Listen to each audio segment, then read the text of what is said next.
here it is. This is, go to the 40 images. I will start with 40 images just to give you an idea of how a jurying process works. 40 images. The jury, say there are two judges, they'll be sitting in front of a monitor, so they're seeing the exact same thing. It's not different for each of them. Maybe some organizations send them digitally, but for the Guild, we bring the judges into the Booth Museum, and we have a single monitor so that the judges are seeing the images the same way, and the color is the same, all the things are the same. So here's what happens. They'll sit down and they'll say, we're going to start. And here's what they do. They say, oh, they have 40 images. The judges will say, okay.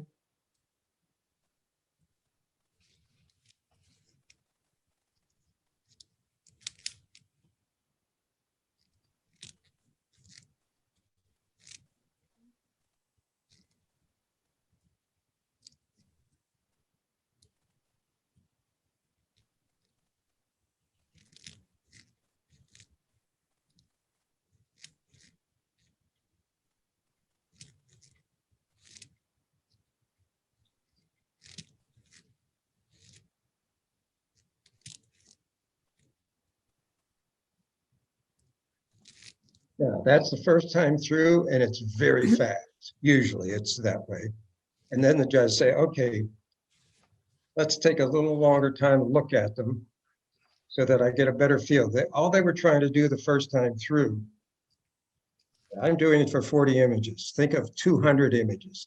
They want to just get a feeling of what is the total number of quality images that has been submitted. So they just do it very quickly. Then they'll go through a second time somewhat quickly, not as fast, so that they see that when it hits the screen, okay, yeah, got it.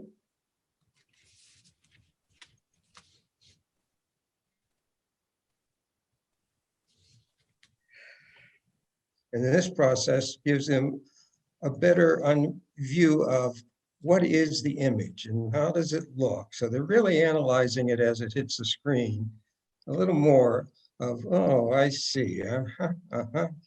The first time through is just to get a feeling of how do all of them fit together in some way. So then they go through it this way. John, is it done in categories such as black and white, people, or is it all mixed? It depends on the club or whatever. We have them all together. There are no categories. And it's scrambled in the sense of titles, or in fact, the judges don't see titles. Well, they may in some cases, but they don't see the name of the photographer. And in this case right now, I'm showing them to you without the name of the image itself, only because I have always said, especially when I'm judging, the title should not tell me what the image is. The image should tell me what the image is. So having a title that explains the image, I think isn't relevant or shouldn't be the way it is. But that's not how a lot of them are judged. So then the second time through, you saw that they go a little slower. And you began to see how that hit the screen and the impact it had the minute it hits the screen. Then they go through this way. They'll go through and they'll do in and out. So I can press the one key and it'll put a star on it.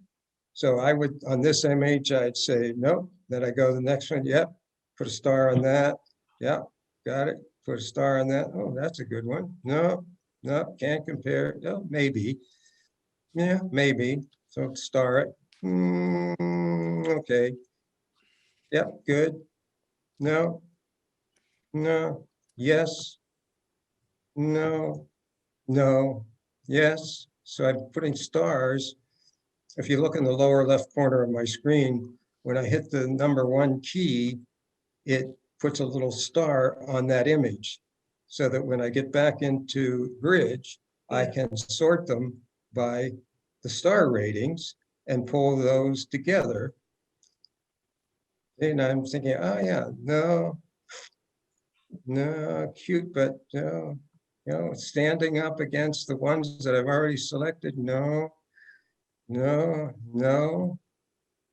Okay, yes. Okay, nothing, yes. No. Yes. No. Yeah, no, I'm in. Thank you so much. Bye. Yes. Yes. So that's it. That ends it. So go into bridge. This is You don't see the PowerPoint. stars, John, by the way. Yeah, I'll show them to you. So John, the when you have, stars, if you look over the right-hand side of my screen, you'll see the images with stars, and I'll pull them together by sorting by rating. So if I sort by rating, Right. all the stars will come to the top.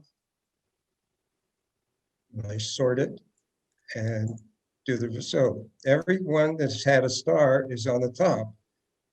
And okay, now suppose out of these 40, I was requested to select 10. I have 1, 2, 3, 4, 5, 6, 7, 8, 9, 10, 11, 12, 13, 14, 15, 16, 17, 18, 19, 17, 18. So I have 18 and I have to pick 10.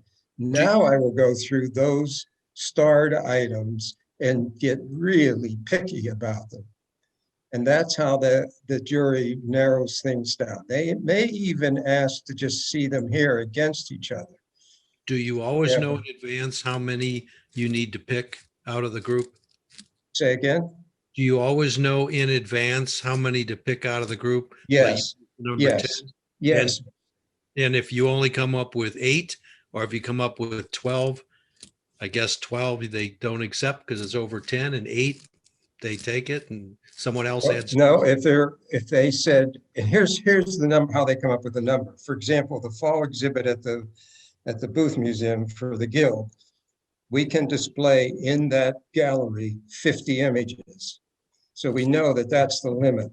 Now we could have fewer than those, but given that we always get in the range of 200 images submitted, we don't have a problem of getting 50. The problem you could have is you're selecting 50, but all 50 aren't that good in a sense. Right. In this case, for the ones that I'm showing you here that are starred, there are some really good images here. So let's suppose out of these, I needed to pick 10 and I have 18. Now I need to get really tough about comparing the images against each other. So the jury in this case, see, the last one is the lion. Okay, the last one is the lion, sorted by stars. And the first one is that. Now when they go through, I would put double stars on the ones that they say keep. So they say, oh yeah, this one, yes, that's in. So I click 2, now it has 2 stars. Then I go to the next one, no, that doesn't compete with the one we just saw. Good, but it's not as strong as that first one. That's really good. I'll put a 2-star on that. That really good, put a 2-star on that. No, doesn't compete strongly. Yes, that does. That does. There are a lot of things that could be done to this to make it better, so no. It's good, but it's not as good as the other ones I just saw. Yes, that one, that one, that one. That one. Nope, doesn't stand up. Nope, doesn't stand up. Nope. Yes. No. Yes. Now I go back to bridge and look for the 2-star. So now I have 1, 2, 3, 4, 5, 6, 7, 8, 9, 10, 11. So now I must drop one of them. And this is how that goes back and forth. Now think of it, if they're doing 200 images, I'm just doing 40.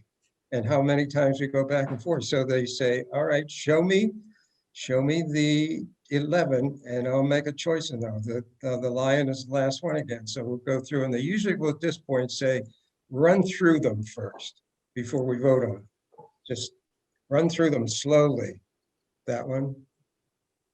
So they're getting an idea of how these compare against the ones they've just selected. Yeah, here's another subtlety about this. Depending on where your image may fall in against the previous one, for example, this one, or let's go here. Boy, that's a striking image. Now, if this one was not right after that one, it would have a different impact, but it has a very different impact because it's after this one.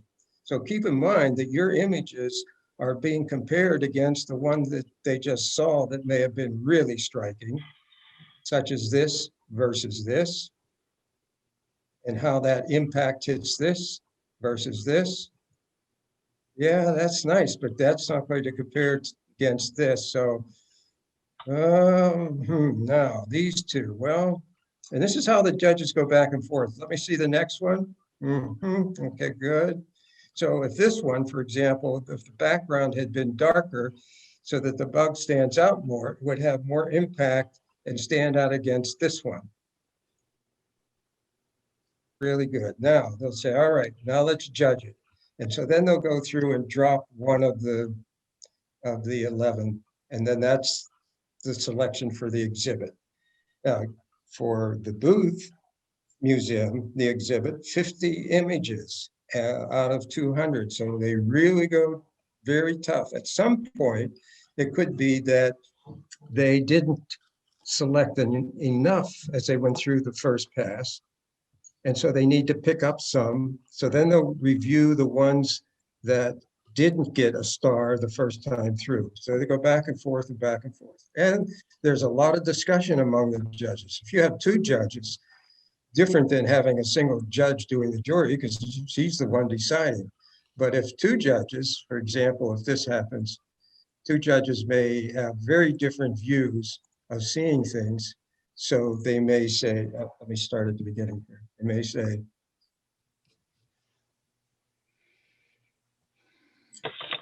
so the judges are sitting and they say, yep, that goes in. And then this one goes up and the one judge says, yeah, but we have to drop one. And this does not have quite the impact.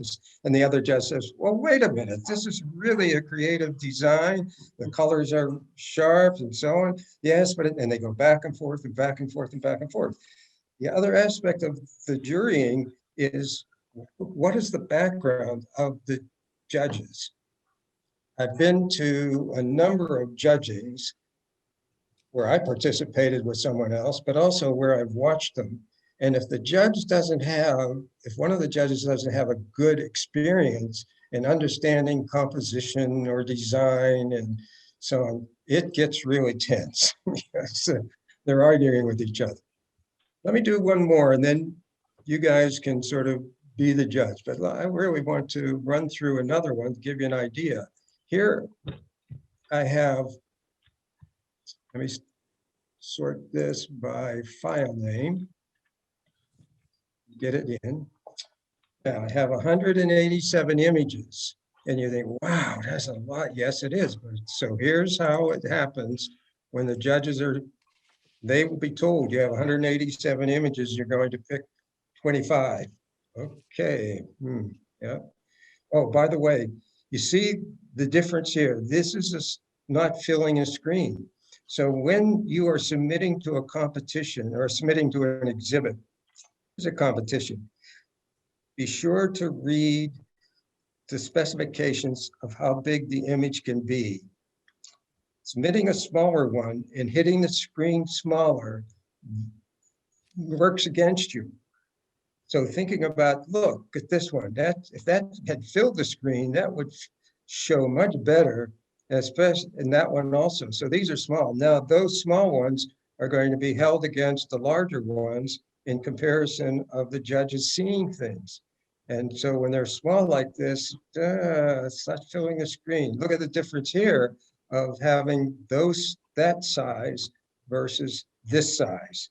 And the judges, oh yeah, okay, sticks in their mind, especially when they are going through very quickly. And if it's confusing as this is a striking image in the sense of a frog in the eyes, but it's confusing. When it first hits the screen, it's confusing, and they're going to go through the level like this. John, how important is detail? Because when you're looking at these lower res images, you really are just kind of looking at the image. You're not looking at the quality of the detail because these are not super high res. Well, I suggest, good question related to resolution. Some of these are copies I've made, and so they aren't very good. But when you're submitting an image, you should have shot it in RAW. I recommend that you shoot in RAW. Then you do the work on it to enhance it before you submit to it to whoever. And you should submit as a JPEG, say for the booth exhibit, we say it can be up to 5 meg. I would submit an image as close to 5 meg as you can get it. And the specifications, and I don't remember the sizing aspects, whether it's an 8x10 or whatever the pixel thing is for the size, but make it the maximum size. I think it's 1920 by something or other. But whatever it is, whatever competition, use the maximum size that you can have for the image, and certainly submit it not as a 74 PPI, submit it as at least a 200 PPI, because the PPI is the aspect of when you take a RAW file and make a JPEG from it, and you take it down to a 74 PPI, which means per pixels per inch, you're throwing away a lot of your pixels that give the detail and the resolution and so on. So I submit them at 200 PPI, and 200 PPI at most of the sizes gets me that nicer size image of 2 meg or 3 meg. Yes, Lynn is saying you're recommending a 5x7 at 200. Basically, we said as long as it's under 5 meg, it doesn't really matter the size. Yes, right. Good point. Because And it's so a that's the- ratio, you know? Yes, and that's the point I'm making about use the maximum size, get it right up there so that you are using the pixels per inch at least 200 PPI and a size that works for you. I mean, the size that keeps it under 5 meg, but don't submit an image that's under a meg or even 1.2 or 1.3 meg. You could submit it and it certainly will go on the screen, but the question was asked was the resolution, and that is the PPI and the size of the image. And so the higher the number of pixels you can submit, see, look at the resolution of the eyes here and the lips versus the background here and all that's going on, even in the aspect of the insect not as sharp. So when this hits this, a great question, because when this hits the screen and it has that richness to it, it sticks in the judge's mind, especially when they are going through them fairly quickly like this to look at all 189 images on a screen, see how they impact. I always talk about impact. Also, a child's image, which is so cute, it's your grandchild or whatever, a judge is going to look at that next to something like this and, you know, it's iffy. So I think it's always iffy to submit young children images because you love them as your grandchild. So composition, color, resolution, tells a story, way too small. Good depth. Composites are certainly acceptable for the guild. But what I'm showing you here is, look at the diversity of all these images, and this is how the judges see them the first time through, this quickly. And they are just trying to get a feel for how good is the collection of the images here. They're not trying to select the images at this point. They're just saying, oh yes, I see. Good, good, good. And you Hey, notice, John, do yeah. most competitions use digital, or do they use print for the final judging? no, in the jurying process, it's digital. And because you don't want to require people to make prints and bring them in and everybody gets in and they go, no, it's digital. Now, the other part that I think Julie asked was, what about the fact that if you're selected, you better have kept your original RAW file and the enhancements you made on that, and then you made the JPEG. Don't try to print from that JPEG. Print from the final image that you either saved as a PSD or a TIFF with the changes and so on.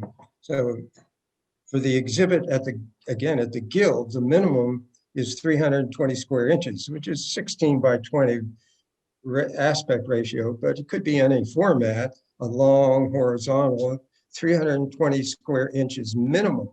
But if you're submitting it and you intend to make a print that's much bigger than, say, 20 inches wide, you're going to make a print, let's say 18 by 30, you really want the maximum number of pixels that you can keep so that when you make that print, the print is a high quality print.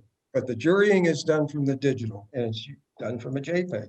So John, a lot of the labs only print JPEGs. Is it important to find a lab that will print a TIFF? Whoa, a JPEG printed up to 16 by 20 will be okay. Okay, I would never, I do a lot of printing. I do a lot of printing for the people who get into the exhibit. I do a lot of printing for people who get into other exhibits through other clubs and so on. And I always want them to send me the largest TIFF or PSD that they can send me. Now, in some cases, I'll come back more to the answer to your question also, but in some cases, somebody will send me something and I will use Gigapixel, Topaz Gigapixel, to upsize it to give me even a better quality so that I can make the print that much better. I also do a number of test prints before I make a final print, because I want to test different papers, depending on the image, what paper would work best for it.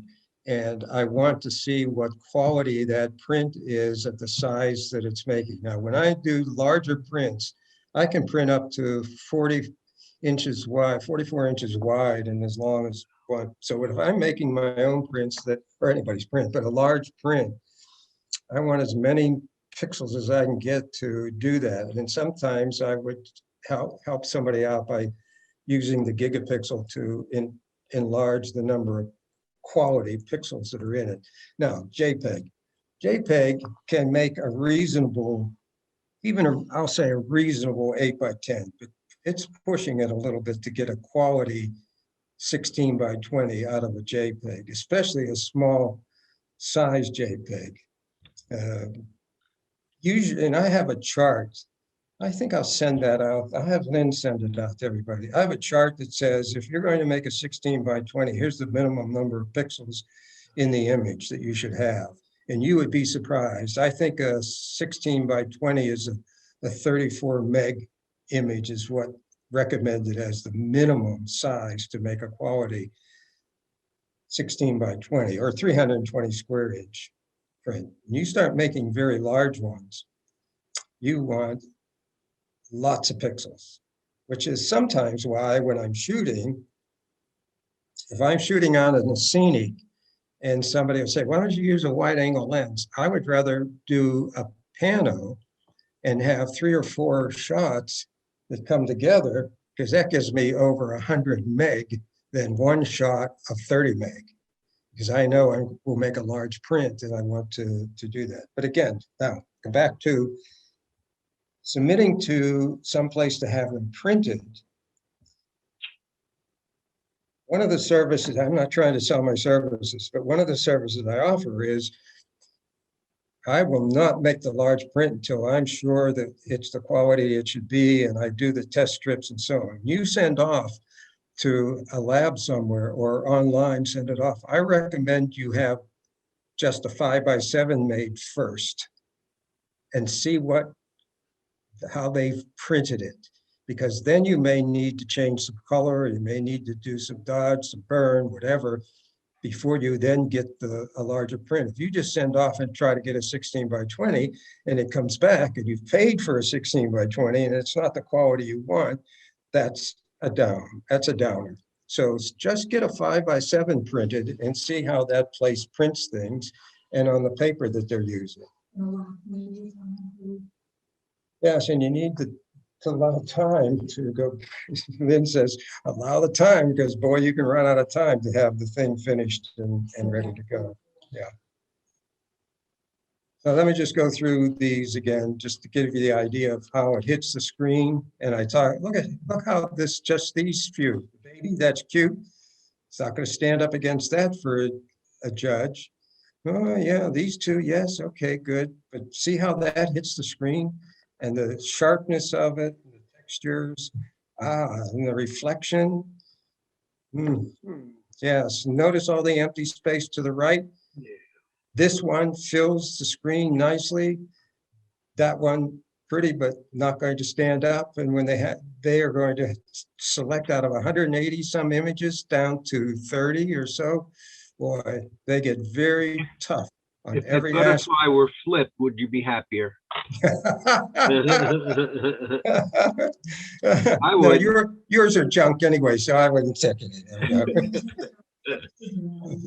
Yeah, John, you know yes. how you mentioned earlier, you said something about the background of the judges and, you know, what they're all looking for.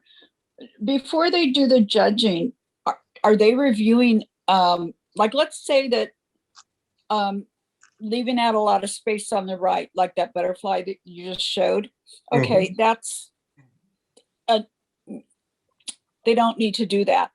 Are all judges on the same page as far as the qualities go, or do they review that in the beginning before the judging happens?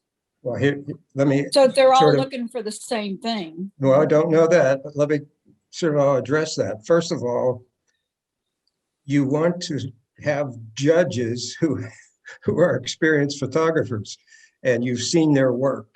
So for the fall exhibit, for example, at the booth, one of the requirements there is that the judges are not part of the guild and that they most likely have not judged one of our exhibits before, so that they don't get preference to one of the members.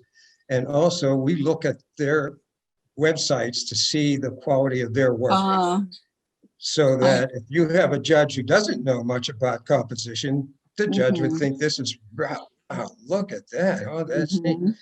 The background of the judges. And I would say that all the times that I've been involved with another judge, that judge has a really good background. I haven't experienced anything that way, but it depends on the quality of the judge. And on the second part of that is, what would you say that your top 10 qualities that you're looking for? I mean, you've taught us a lot of that. The first thing is, how does it hit the screen? And can I, within a short time, because it's going through like this, show me the story right away. See that? Boy, I get it. I know what that is. This, okay, yeah, a little bit, but it's a little confusing. This, yeah, it's not a lot there.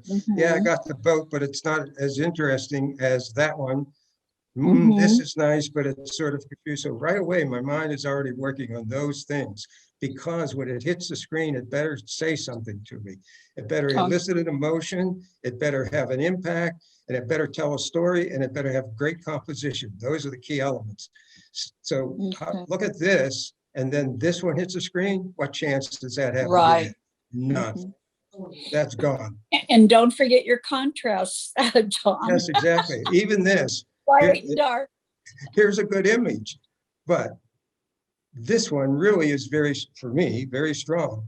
And this would be neat, but it's not telling a real story other than this guy walking. It's done well. The positioning is good, but yes, so what?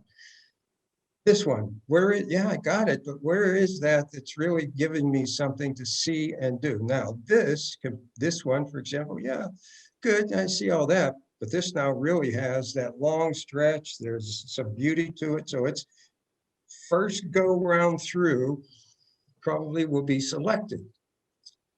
Then you end up, when you are doing with 180 images, you end up with, and you need to select 30, you end up usually with 50 or 60. And so then you get really tough, but you've narrowed it down to the ones that have impact initially, tell a story, elicit an emotion, have good composition like this, that is good composition.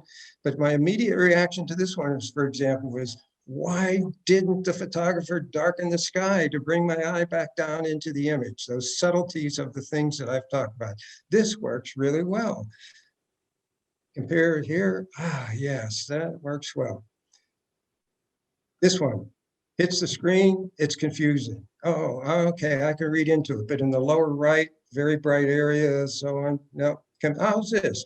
This hits the screen, then this hits the screen. Which one are you going to take? This one? I don't think so. This one would get in. Yes. Possibly this could get in the first round.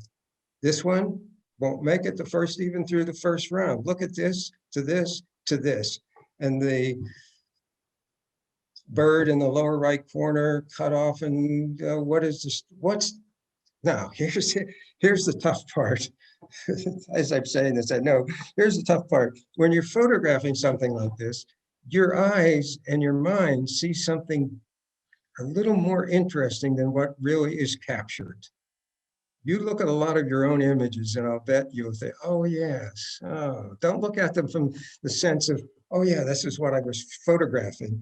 Look at them from the sense of somebody else looking at it, not you, because you know, oh, I saw that reflection in the window. Yeah, well, when the judge is comparing these things through and going quickly like this, they're not looking into that window to see that reflection. Look at this compared to this. Which one would go more? Yeah, that. Okay, you say this one, for example, and then this, the King and I, March 28. Yeah, right. Okay, but what? Wow. Even as good as this image is, with the light coming in, there's an empty space. So this, for me, I would have selected this first go around. But if I had to get down to selecting this later, I would want something more interesting that's in here and maybe on the floor or something, because it's going to need to come against this one. This one, all the blocked up area in the bottom, no. Oh, that's nice, but look at the difference of what that is telling you instantly when it hits the screen versus this one. Big difference. And this one, I mean, what? I'm being tough. But I want to do, I'm purposely doing that so that when you're looking at your images, you don't get so involved with, oh yeah, I shot that. Yeah, I shot that. That's not important. It's how does it show? Something like this it's very busy. This image, I'm guessing the photographer really was keyed about this bird with the wings up and all that happening. But then you have this over here, cropping in would be better. You know, it's over too bright against everything. Interesting, but look at the lower left corner. Cute. Could probably put that in as a first round and then see how it stands up against some of the other images that are coming in. This one versus this one, yeah, no. How about this? There's a design. Yes, it hits, and then this one hits. So the next time through, and the judges are looking, they probably will drop that one, keep that one for now, and then have it go against others. Because then this one is going against this one eventually, because they need to narrow it down to the images. How many are they going to put into an exhibit? Yes, Lynn just said something about flowers. Here's